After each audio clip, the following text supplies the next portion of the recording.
Bueno, buenas tardes.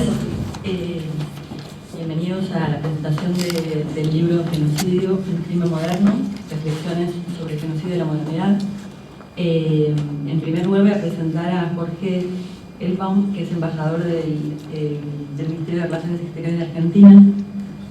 Integra el Consejo Consultivo del Programa Nacional de Educación y Prevención sobre Adicciones del Ministerio de Educación y es asesor de la Secretaría de Política Económica y Planificación del Desarrollo del Ministerio de Economía. Hola, ¿qué tal?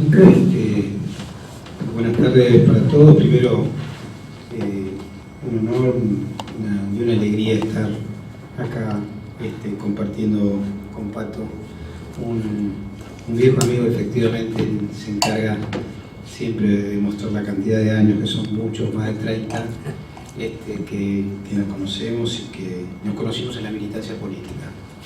Y bueno, sí, ya no era juvenil, un poquito más.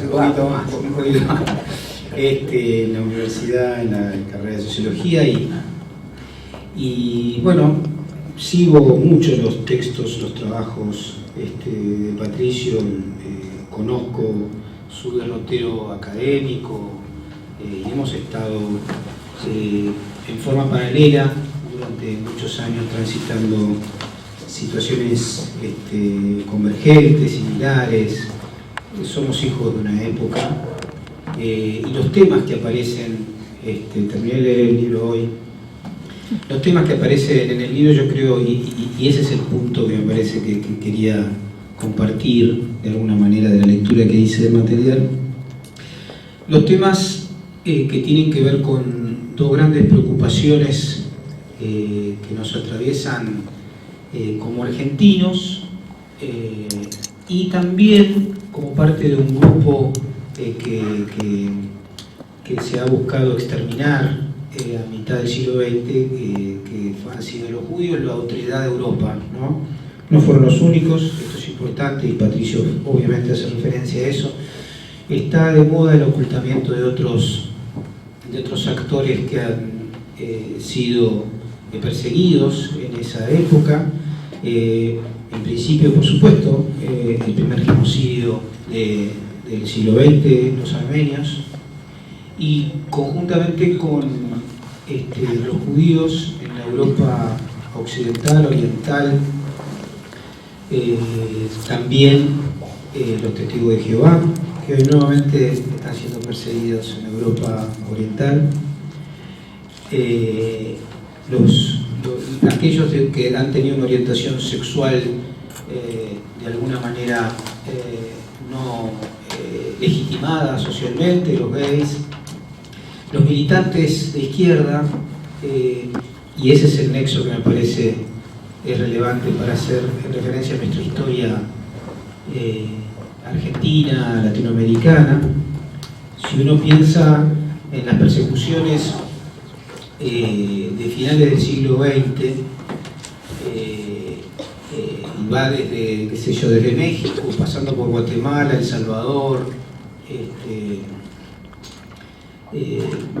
Colombia, Brasil, etcétera, etcétera. Ojalá que estén ahí. El último. Son rebeldes como nosotros.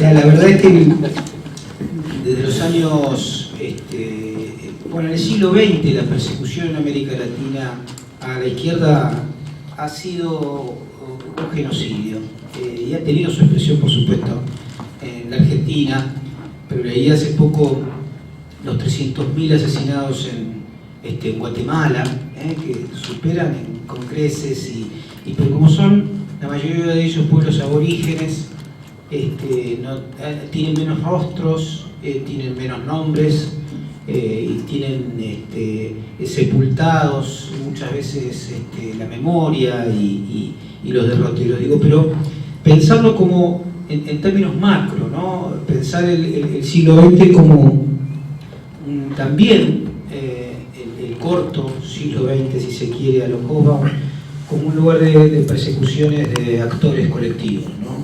Sean identitarios, tutsis, y también curiosamente militante de izquierda. Yo creo que, y esto digo, no soy el primero que lo comparto, Foucault ahí en una clase medio perdida que está, hace referencia a quiénes son los enemigos, quiénes se constituyen como enemigos en determinados momentos de la historia, y cómo el siglo XX ha construido sus enemigos casi a imagen y semejanza del famoso poema de Brecht, ¿no? Primero vinieron por los judíos, después por los militantes, ese otro que todavía está en peligro, y yo me resulta imposible no hacer referencia a un proceso de actualidad argentina que estamos todos muy choqueados de derroteros posibles para los próximos años en nuestro país, donde no creo que sea terrorismo simbólico o político referirme a las características de la derecha y de cómo construye enemigos, y los ha construido en la Argentina y los ha construido en América Latina, y que siempre o en muchas ocasiones viene del lado de un sentido común de gestión, o yo diría hoy macrista, digamos, donde los pobres, y pienso en la UCEP, o los locos, pienso en el Borda, o mañana serán los sindicalistas, etcétera, etcétera. No creo realmente que exista una derecha moderna. Creo que las derechas históricamente, en la modernidad, pero en otras formas feudales, en forma previa, van tramitando o administrando, y estoy en realidad robando un poco de conceptos a Traverso, digamos, van, y Agamben también, van administrando una forma política en términos positivos de quienes quedan afuera, digamos. Se está constituyendo ahora en el discurso público, en esta pretensión de cambiemos, de un cambio regresivo. La restauración en 1815 fue un cambio muy profundo, y fue el cambio para atrás, de tratar de evitar que los procesos sociales que se venían dando en la Europa revolucionaria, en la Revolución Francesa, etcétera, etcétera, poder desmontarlos. Bueno, estamos a la vera, y yo digo, soy bastante, y quiero compartir esta desazón, soy un poco pesimista, digamos, ya después podemos analizar errores, etcétera, etcétera, pero quiero relacionarlo con el libro para no correrme. Creo que el libro hace referencia a dos grandes fenómenos que fueron en forma positiva construidos por las derechas alemanas y militares argentinas, digamos, ¿no? Y estamos cerca en la Argentina de volver de la mano de una reivindicable, por supuesto, legitimidad democrática que yo reivindico y que no estoy de ninguna manera cuestionando, pero digo, no tendríamos que volver al ejemplo de la democracia de Weimar para saber que Hitler también ganó por elecciones, y que aquel que 3 o 4 semanas atrás, un actor que está haciendo una hermosa obra de teatro sobre la identidad judía, que es Gerardo Romano, dijo más que es Hitler, y que le saltaron a la yugular de los pacatos medios hegemónicos. Yo no creo realmente que esté tan alejado en una intuición dramática de este abogado actor llamado Gerardo Romano, cuando estamos a la vera de un círculo vicioso donde se va a empezar a construir enemigos.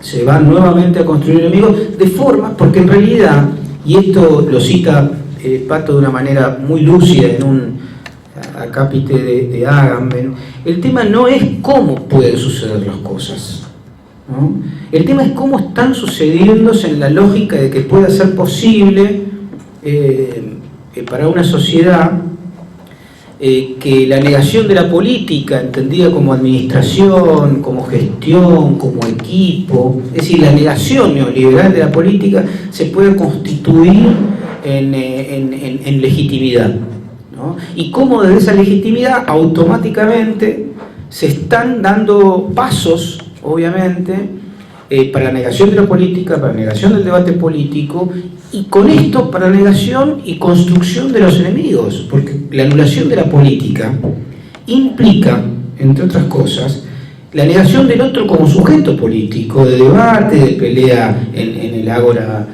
público, en la sociedad, en las tensiones y en las confrontaciones lógicas del saber político, de la diferencia. La política es diferencia.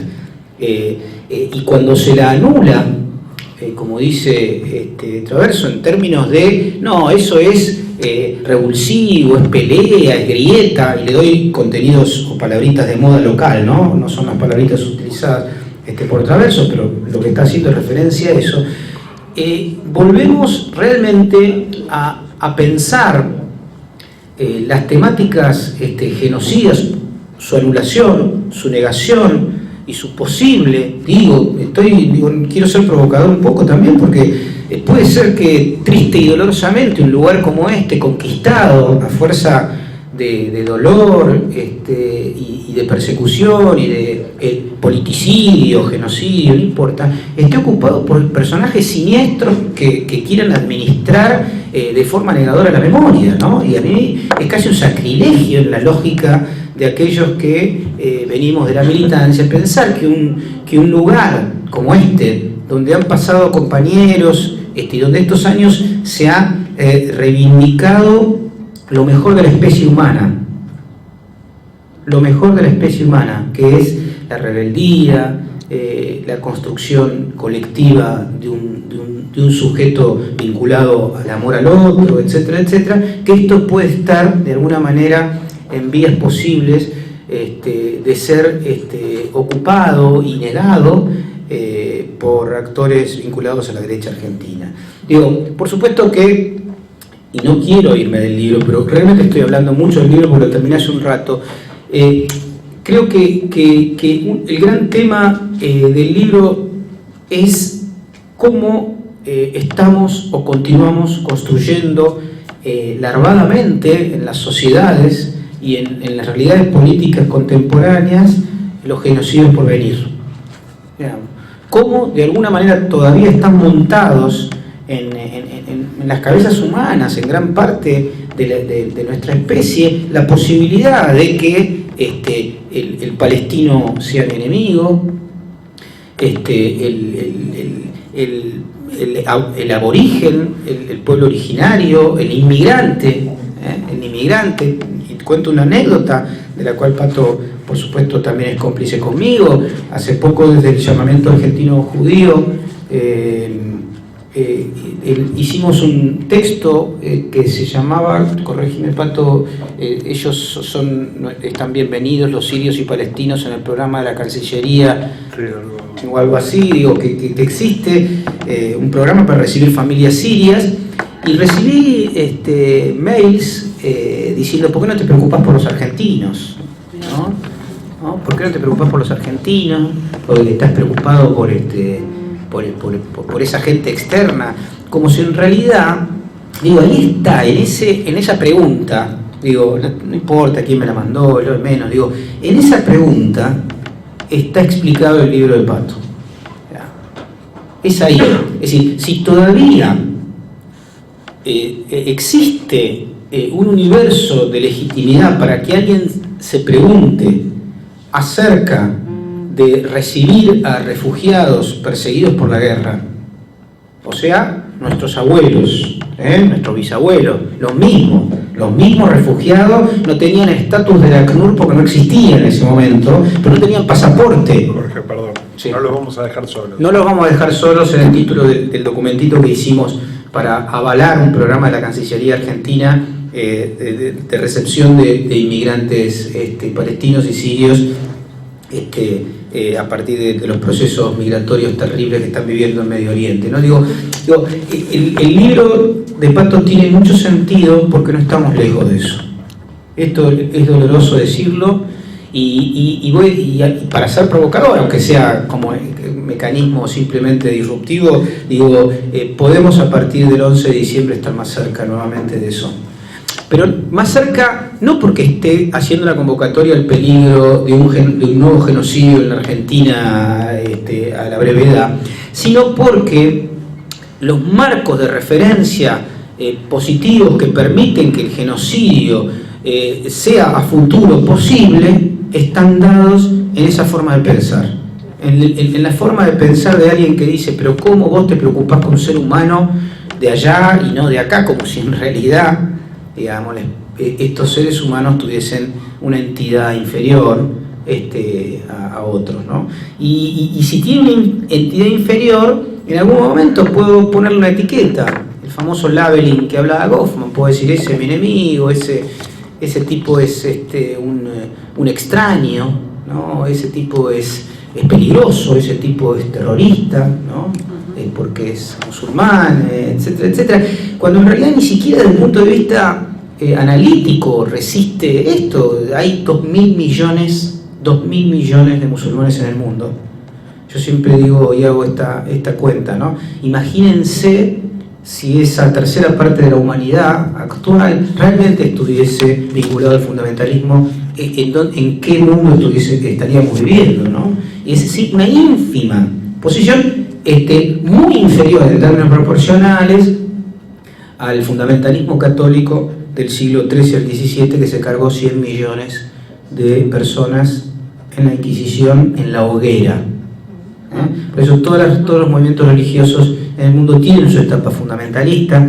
Probablemente, creo yo, y esto también es para el debate, y con esto voy a terminar, para no quitarle tiempo a mis compañeros que están en la mesa, digo, también hoy estamos viviendo una etapa del fundamentalismo judío, ¿no? Que se expresa claramente en los colonos que etiquetan a los palestinos que están siendo ocupados por un ejército colonial como de alguna manera fundamentalistas en su versión.